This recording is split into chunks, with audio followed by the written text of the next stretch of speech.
Welcome to Israel. Welcome to Jerusalem, the capital city of Israel, Mr. Prime Minister Netanyahu, Foreign Minister of Rwanda. I know this is not your first time here, but every visit to Jerusalem is special. And I know that this visit in particular will serve the strengthening of friendship and the friendship between our peoples. Mr. President, I want to congratulate you on your recent speech at AIPAC. And I would like to use your words to say, Israel, without question, a friend of Rwanda. We are two nations who understand the horror of genocide, and we must show what humanity can achieve with cooperation and understanding. Indeed, we are not just friends through Mashav and other cooperation and partnership. We are working together to solve some of the biggest issues facing humanity: water and food security. Your Excellency, we appreciate the work done by your Foreign Minister, who has visited here and attended the funeral of the late President Shimon Peres, God bless his soul. She has been a strong voice in supporting Israel. We know that Rwanda is now going to be member of the UN Human Rights Council. This is a body which is always against Israel, unfortunately. So we welcome all those who are prepared to speak for us. And we appreciate your support very much. It is a pleasure once again to welcome you here in Jerusalem. God bless you and all the people of Rwanda. I would like to ask the Prime Minister of Israel, Benjamin Netanyahu, to welcome you. Please.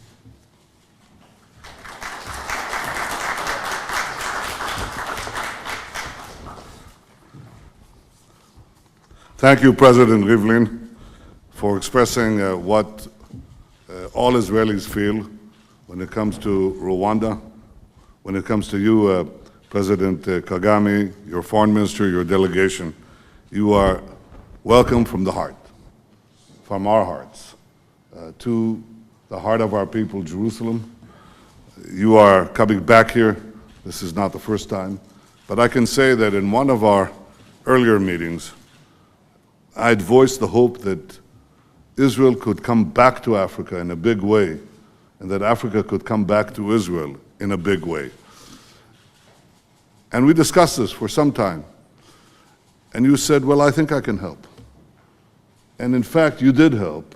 I would say you were the indispensable bridge on which we marched to make our return to Africa, step by step, with very sound advice, very, very wise counsel. And together we charted this course, coming first to West Africa, where we visited, among other things, your beautiful country, which is making impressive progress under your leadership, and then other countries as well, and then West Africa, and we'll be making a third trip very soon, 1 year. But I have to say that it began with my conversations with President Paul Kagame. So I want to thank you, Paul, for helping Israel in Africa, helping Israel in general. Thank you, Mr. President.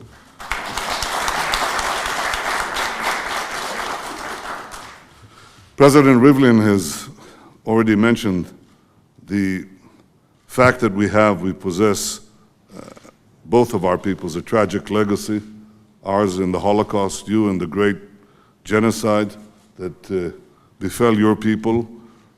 I'm not sure how many of my Israeli compatriots know that President Kagame personally led the military effort that put a stop to this carnage after more than 1 million people were butchered, 1 million children, women, defenseless men.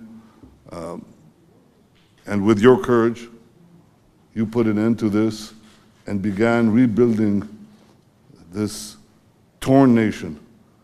And we could see the impressive gains that you were making. In fact, it is one of our deepest pleasures to be able to cooperate with you in rebuilding your state, rebuilding it in agriculture and water and so many other areas, in security as well. We have pledged, I think, both our peoples, one simple pledge: never again. Never again. We who witnessed the greatest Holocaust in history, you who have witnessed perhaps one of the most recent ones, never again. That's another great bond between us.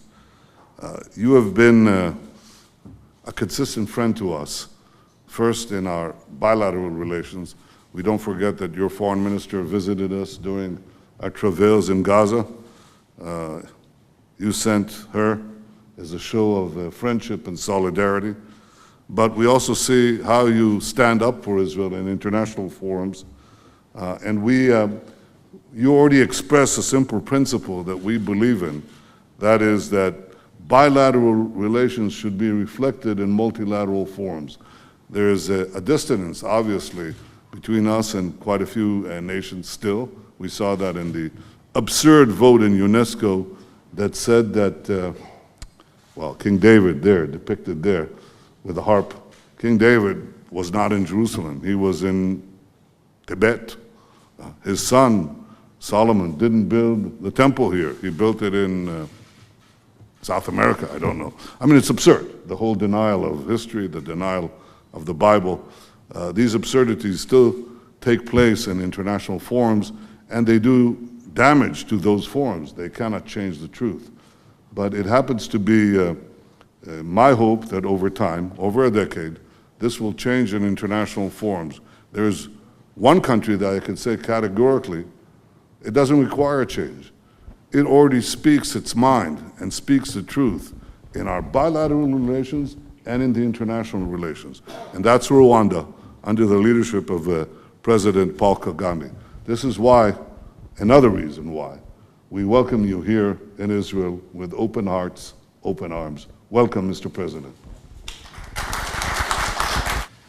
Excellency Reuven Rivlin, President of the State of Israel,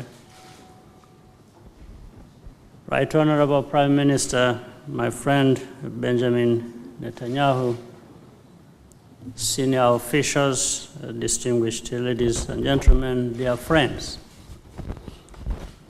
I'm very pleased to be back in Israel, and I would like to thank the President, the Prime Minister, and the government of Israel for this opportunity to reaffirm and deepen our very friendly relationship between Israel and Rwanda.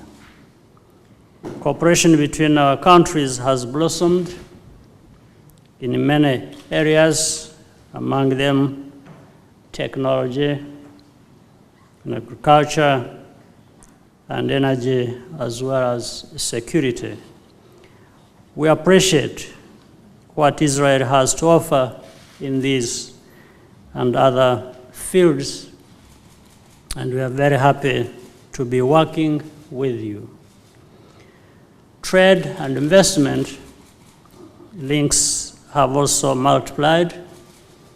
Rwanda is open for business, and we look forward to welcoming private sector delegations from Israel even more frequently in the future. Ever since the Prime Minister's historic visit to East Africa last year, Israel has continued to follow through on its commitments and objective of scaling up engagement across Africa.